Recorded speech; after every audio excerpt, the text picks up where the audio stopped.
आता आपल्या आवडत्या मालिकेचे संपूर्ण भाग मालिका प्रसारित झाल्यानंतर लगेचच पाहू शकता फक्त सन नेक्स्ट वर. भारतातील प्रेक्षकांसाठी मोफत सेवा.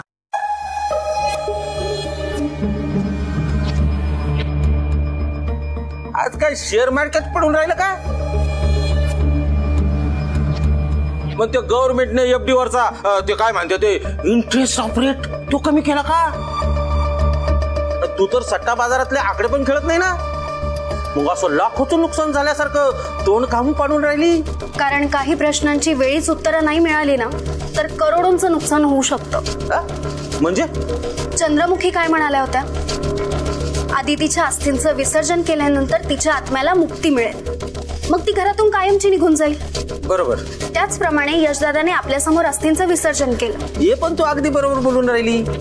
मग तिच्या आत्म्याला जर मुक्ती मिळालीये याचा अर्थ ती इकडे असायला नाही पाहिजे. बरोबर. मग आता त्या घरात असलेली मुलगी कोण आहे?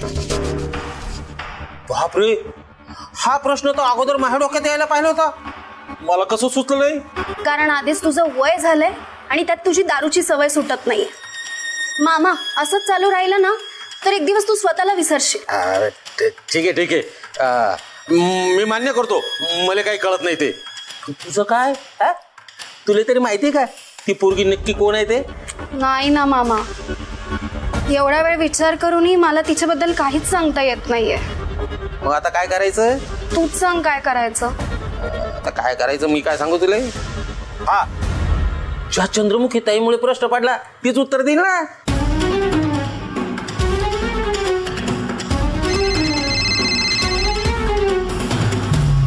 हॅलो. हा ताई, खिरे बोलतोय. बोला.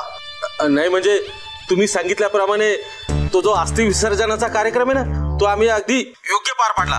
अहो पण एक प्रश्न अजून नेमका तसाच आहे ना. नाही म्हणजे ती आमच्या घरात मुलगी आहे ना, ती नक्की कोण आहे बा? त्या मुलीचं तुमच्या घरात आता असणंही खरं आहे आणि नसणंही खरं आहे. काय बोलू राहिले तुम्ही ते कळतच नाही ना. काही विषय हे असे असतात की सत्य नेमकं काय आहे हे आम्हाला सुरुवातीपासूनच माहिती असतं, पण आम्हाला ते समोरच्याला सांगायचं नसतं. का? का सांगायचं नसतं? कारण योग्य वेळ येताच ते तुमचं तुम्हालाच कळणार असतं. ठेवा फोन. अहो पण ताई मी काय म्हणतो ऐका. आता काय करायचं तेच तर मला कळत नाहीये मामा. आणि त्या चंद्रमुखी ताई काय म्हणाल्यात तेही काही कळलं नाहीये. हा, मी असं ऐकलं होतं की जगामध्ये एक सारखी दिसणारी 7-7 माणसं असतात म्हणून. हो मामा, हे खरंय, मी पण वाचलं होतं. मग ही जी मुलगी आहे आपल्या घरात ती आपल्या आदितीची डुप्लिकेट कशावरून असू शकत नाही? असू शकते म्हणजे आहेच ती डुप्लिकेट. पण मामा, ती कुठून आली, कशी आली, कोणी आणलं तिला, हे सगळे प्रश्न तसेच आहेत ना. हो ना, मला एक कळत नाही आपल्यापैकी कोणालाच कसं काही माहित नाही. हे मामा, एक मिनिट. ती मुलगी घरात परत आली होती ना त्याच दरम्यान एक घटना घडली होती, मला आठवते. आई आहे ना, आई त्या मुलीबद्दल काहीतरी सांगण्याचा प्रयत्न करत होती, पण ती मुख्य मुद्दा सोडून वेगळ्याच गोष्टी बोलत होती. म्हणजे पाटीवर लिहून दाखवत होती ती आम्हाला. पण शेवटपर्यंत तिला काय सांगायचं हे आम्हाला कळलंच नाही. असं का झालं असेल रे?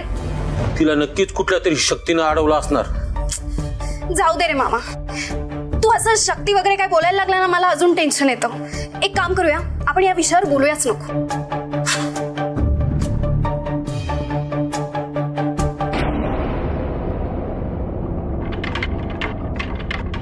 बोलायचं नाही म्हणे. आता आपण काही बोललो नाही तरी उद्या काही घडणार नाही असं नाही ना. खरं तर प्रिन्सने आदितीला मारून त्या देवीच्या मंदिरात पुरल्यापासून हा सगळा प्रॉब्लेम सुरू झालाय. प्रिन्स बरं आहे, त्याच्या डोक्यावर परिणाम झाल्यापासून त्याला चांगलं काय वाईट काय काहीच कळत नाही. पण माझं काय? हा, ती शक्ती जर प्रिन्सला वेळ करू शकते तर माझ्या बाबतीत काही करू शकते. काही म्हणजे अगदी काही. कमला मावशी, खरंच या जगात देव आहे का ग? हो हो आहे ना, खरंच आहे. पण तू का बरं असं विचारतेस? जर असेल तर तो आपल्या ताईसाहेबांची एवढी परीक्षा का घेतोय? अगं देव त्यांचीच परीक्षा घेतो जे त्याच्या जवळचे असतात. हे बघ, हे दिवस काय आता फार राहणार नाहीयेत. आपल्या ताईसाहेबांना ज्यांच्यामुळे त्रास झालाय ना, त्यांनाही देव त्यांच्या कर्माची शिक्षा देणारच आहे. त्यांना त्यांची शिक्षा मिळायची तेव्हा मिळेल. पण आपल्या ताईसाहेबांकडे बघून खूप वाईट वाटतं. दादासाहेब होते तोपर्यंत ताईसाहेब अगदी राणीसारख्या जगत होत्या. हो ना, दादासाहेबही स्वतःच्या सुखाआधी ताईसाहेबांच्या सुखाचा विचार करत होते. त्यांच्यासाठी ते काही करायला तयार होते. आणि दुसऱ्या बाजूला ताईसाहेबांच्या सासरचे, ताईसाहेबांचं वाईट व्हावं म्हणून वाटेल ते करायला तयार आहे. जाऊ दे आता, जे आता घडून गेलंय त्याबद्दल परत परत बोलण्यात काहीच अर्थ नाहीये. ते जेवढे दिवस इथे राहतील तेवढे दिवस आपण सुखात ठेवायचं. बरोबर बोलतेस तू. बाकी काही नाही, पण आपण त्यांच्यासाठी त्यांच्या खाण्यापिण्याच्या वेळा तरी पाळू शकतो ना. त्याबद्दलच बोलायचं होतं. आता काय? आजच्या जेवणाचा आपण कसा बसा बंदोबस्त केला, पण उद्याचं काय? तू देव आहे असं मला विचारल्यावर मी काय तुला म्हणाले होते? आहे. झालं तर मग तो बघेल आता काय करायचं ते. आदिती,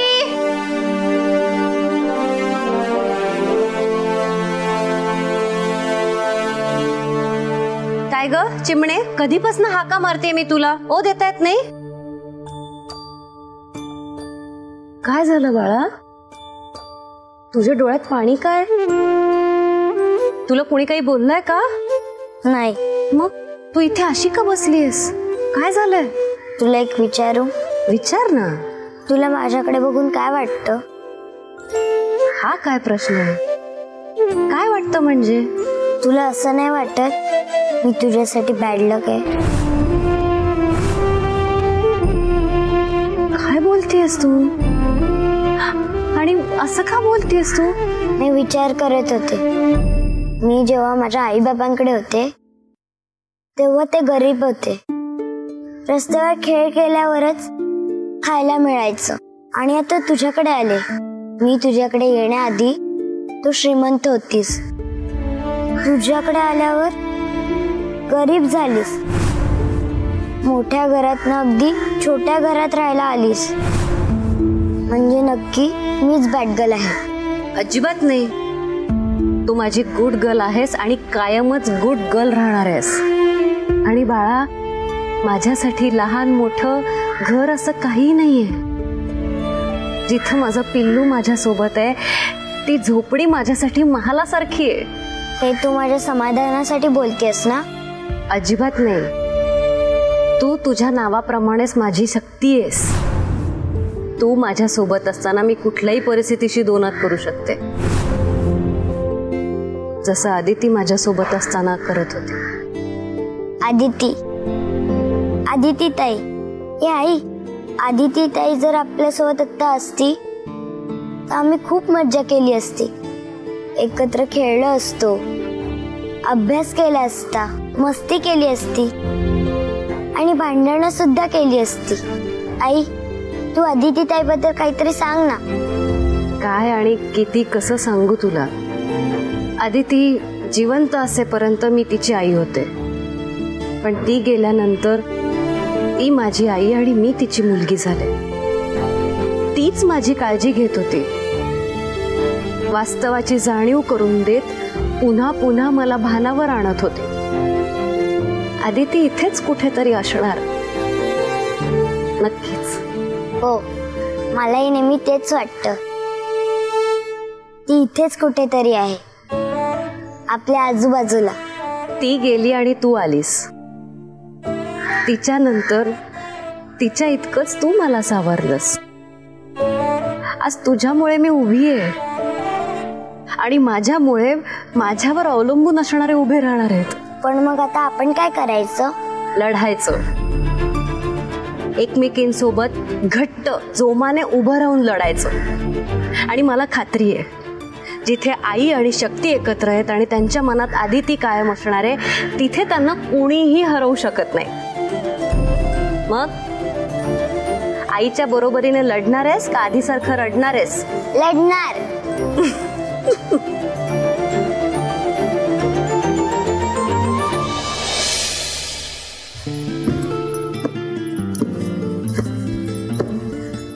रूपा, काय कमला मावशी? अगं काय हा एवढा सगळा पसारा काढून ठेवलायस? मैत्री ताई आणि आधी तिच्या बेडची व्यवस्था करायची आहे ना. गादी व्यवस्थित असेल तरच त्यांना झोप नीट येईल ना. हे तू अगदी बरोबर बोलतीस बघ. का ग, याच्या आधी इथं कोण राहत होतं? आधी मीच राहत होते, त्यानंतर ताईसाहेबांकडे कामाला लागले, मग मी तिकडेच राहायला लागले आणि मग हे घर एका जोडप्याला भाड्यानं दिलं. मग ते आता कुठे राहतायत? ते गावाकडे गेले, ते आलेच नाहीत परत. त्यांचंच हे सगळं सामान आहे. जरा नीट केलं तर ताईसाहेबांच्या कामी येईल ना. हे तू अगदी बरोबर बोलतेस बघ.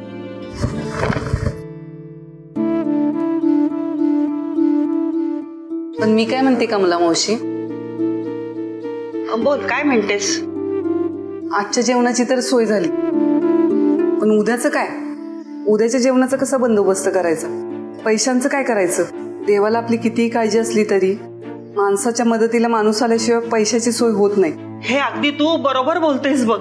ताईसाहेबांकडे असताना आपल्याला आपला असा खर्चच काही नव्हता, म्हणून मी सगळेच पैसे गावी पाठवून देत होते. या महिन्यातही मी तसंच केलंय. अगं माझं पण तसं काही वेगळं नाहीये ग. मी पण नेहमीसारखे सगळे पैसे माझ्या नातीच्या शिक्षणासाठी पाठवले. हे असं काही घडणार आहे असं जर का माहित असतं ना तर मी पाठवले नसते ग. आता यातून कसा मार्ग काढायचा तू सांग बाई. आता मला तर काहीच सुचत नाहीये. तुझ्या ओळखीत असं कोणी आहे का ग ते आत्ता आपल्याला पैशाची मदत करतील? 1-2 मैत्रिणी आहेत ज्या आपल्याला नक्कीच मदत करतील.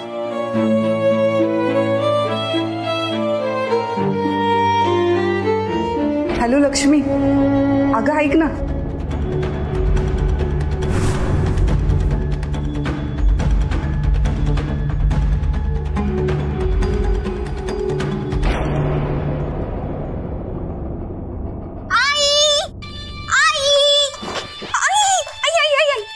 काय झालं? काय असं ओरडायला काय झालं? अगं आई, बातमीच तशी आहे. याआधी राजवाड्यात राहणाऱ्या त्या राजकन्येला सध्या कुठेच थारा नसल्यामुळे ती रूपाच्या झोपडीत राहायला गेलीये. काय सांगतेस काय? हजारभर लोकांना नोकरी आणि घरदार देणाऱ्या मैत्रीवर ही वेळ यावी ह्यावर तर माझा विश्वासच बसत नाहीये. अगं आई, माझाही विश्वास बसत नव्हता, पण बातमी कन्फर्म आहे हे कळल्यावर ना मला तुला सांगितल्याशिवाय राहावलं नाही. आई, ही तर फक्त सुरुवात आहे, अजून बरंच काही भोगायचंय तिला. बरोबर आहे. त्या रूपाच्या घरी राहायला गेली तर तिच्या राहण्याचा तर प्रश्न सुटलाय, पण खाण्यापिण्याचं काय? त्या रूपाचेच खाण्याचे वांदे आहेत. या दोघींना ती काय कायमचं पोषणार आहे? कसं शक्य आहे आई? नाहीच पोसू शकणार ना. उद्या मैत्री त्या रूपासारखी धुनी भांडी करायला लागली ना तर त्यावर आश्चर्य नको वाटायला. अगं तेच होणार आहे की नाही आई? ते पण काम तिला मिळायला नको, आणि नाहीच मिळणार बघ. मला खात्री आहे यापुढे ना ती कामासाठी आणि 2 वेळेच्या पोटासाठी ना सगळीकडे फिरली पाहिजे. उपासमारीची वेळ आली पाहिजे तिच्यावर आणि तिच्या त्या कार्टीवर. ती तर तडफडली पाहिजे, पाण्यासाठी पण तडफडली पाहिजे, आणि तडफडतच मिली पाहिजे. आणि मग तेव्हा मैत्री जो काही आरडाओरडा करेल ना तो ऐकण्यासारखा असेल. तुला काय वाटतं? आता तू अगदी माझ्या मनातलं बोलल्यावर मला वेगळं असं काय वाटणार आहे? आई, एवढ्या वर्षाची आपली अतृप्त इच्छा फायनली आत्ता पूर्ण होणार आहे. तर रावसाहेबांमुळे? अगं हा सगळा त्यांचाच प्लॅन होता ना? हो ग आई, रावसाहेबांचं डोकं आणि तो माणूसच वेगळा आहे ना. म्हणजे इतक्या वर्षात आपल्याला नाही जमलं, त्यांनी ते एका झटक्यात करून दाखवलं. अगदी बरोबर आहे. म्हणूनच मी सुद्धा एक प्लॅन करते. रावसाहेबांना आपला जावई करून घ्यायचा. तुझं काय मत आहे? तू पण नाही. डॉली, फक्त एकदा विचार कर. तुझं रावसाहेबांशी लग्न झालं तर तू या सगळ्या प्रॉपर्टीची वारसदार होशील, आणि तुझ्यामुळे परत आपल्या सगळ्यांचे दिवस पालटतील. आणि ज्या मैत्रिणींनी तुला कामाला ठेवलं होतं ना त्याच मैत्रिणीला तू तुझ्या हाताखाली कामाला ठेवशील. तुझं काय म्हणणं यावर? अगदी माझ्या मनातलं बोललीस.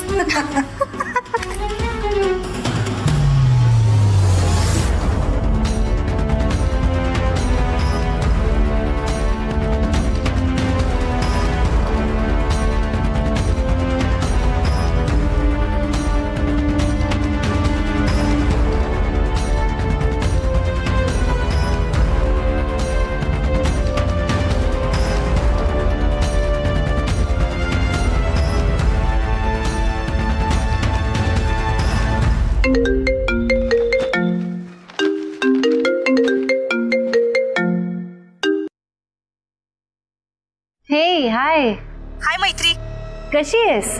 मी मस्त. अचानक कसा काय मला फोन केला? अगं थोड्या वेळापूर्वी तुझ्या मुलीला पाहिलं मी आणि कॉल केल्याशिवाय राहवलंच नाही बघ. आदितीला पाहिलंस? कुठे? इथेच मार्केट जवळ स्ट्रीट प्ले करताना.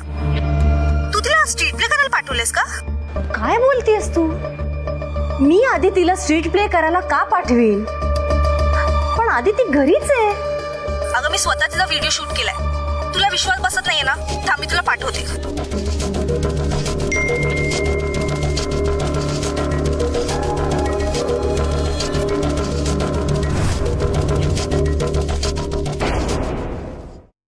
रूपा, काय झालं ताईसाहेब? आदिती कुठे आहे? तुम्ही हाक मारायच्या आधी मी तिला शोधत होते, पण घरात कुठेच नाहीये ती. तुला ही जागा माहितीये का? आपल्या इथेच मार्केटमध्ये. चल माझ्या बरोबर, आपण आदितीला शोधूया. चल.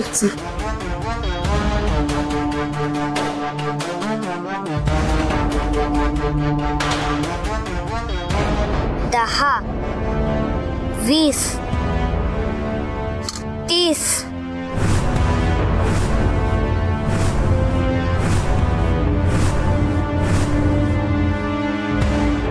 हा सगळा काय प्रकार आहे? काय विचारतेय मी? कुणाला हे न सांगता घराबाहेर पडण्याची हिम्मत कशी झाली तुझी? आणि काय गरज होती हे सगळं करण्याची?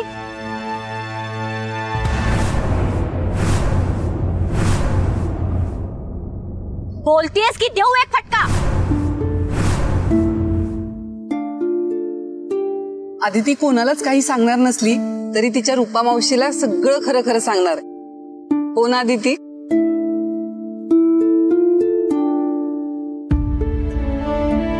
हे पैसे कुठून आले तुझ्याकडे? मला लोकांनी दिले. काय? कमला आजी आणि तूच तर बोलत होतात ना उद्यासाठी पैसे नाहीयेत म्हणून, जेवायला अन्न नाहीये म्हणून. तुला कसं समजलं? मी ते ऐकलं. मला असं वाटलं मी पण काहीतरी केलं पाहिजे, म्हणून मी तुम्हाला काही न सांगता बाहेर पडले. लोकांसमोर ऍक्टिव्हिटी दाखवून हे पैसे जमवले.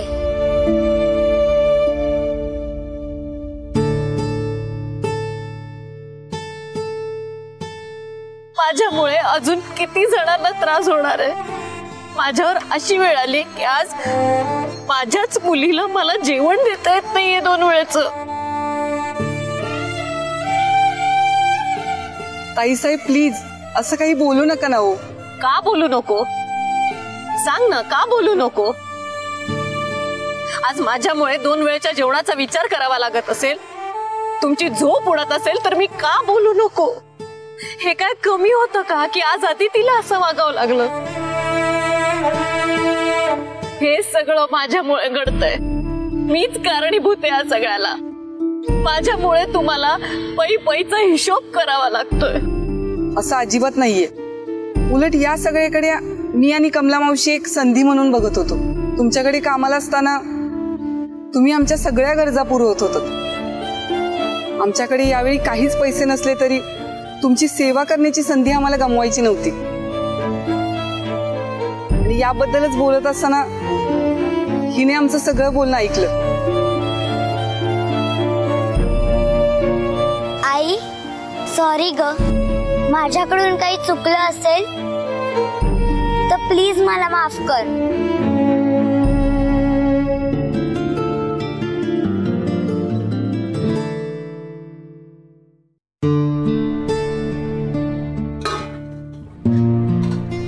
कमला मावशी तू पण बस जेवायला. अगं नको, ताईसाहेबांचं आदितीचं जेवण झालं ना की मग आपण जेवायला बसू. हे नाही हा, तुझी पण आज दिवसभर खूप धावपळ झाली. तुला भूक लागली असेल ना, जेवून घे. काय चाललंय तुमचं? रूपा तू बस ना, आणि लागलंच तर आपण घेऊ एकमेकींना वाढून. नाही हा, आता मी म्हणेल तसंच होणार आणि यावर कुणीही काही बोलायचं नाहीये. आजचं जेवण तुम्हाला आवडेल की नाही हेच कळत नाहीये. असं का बोलतेस? रोज तर तुझ्याच हातचं खातो. पण तुम्ही चांदीच्या ताटात जेवून लहानाच्या मोठ्या झालात. ह्या अशा स्टीलच्या ताटात जेवून तुम्हाला ती चव कशी येणार ना? जेवण आपल्या पोटासाठी असतं, ताटासाठी नाही. आणि चांदीचं ताट असलं काय आणि स्टीलचं ताट असलं काय, काय फरक पडतोय? माझी आवड निवड जपून माझ्यासाठी स्वयंपाक करणार आहे तुम्हीच, आणि माझ्या सोबत राहून आज मला जेवण वाढणार आहे तुम्हीच. सगळ्या गोष्टी जशाच्या तशा आहेत, आणि हे सगळं असताना जेवणाची चव बदलण्याचा प्रश्न कसा येणार? हा तुमच्या मनाचा मोठेपणा झाला, पण काही म्हटलं तरी राहण्याची जागा बदलली की सगळ्याच गोष्टी बदलतात ना. अजिबात नाही.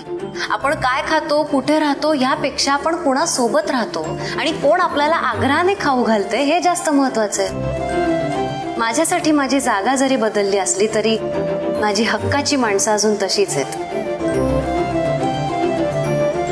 घराच्या बाबतीत मला तर कधीच काही वाटत नाही. मी यापेक्षाही छोट्या घरात लहानाची मोठी झाली आहे.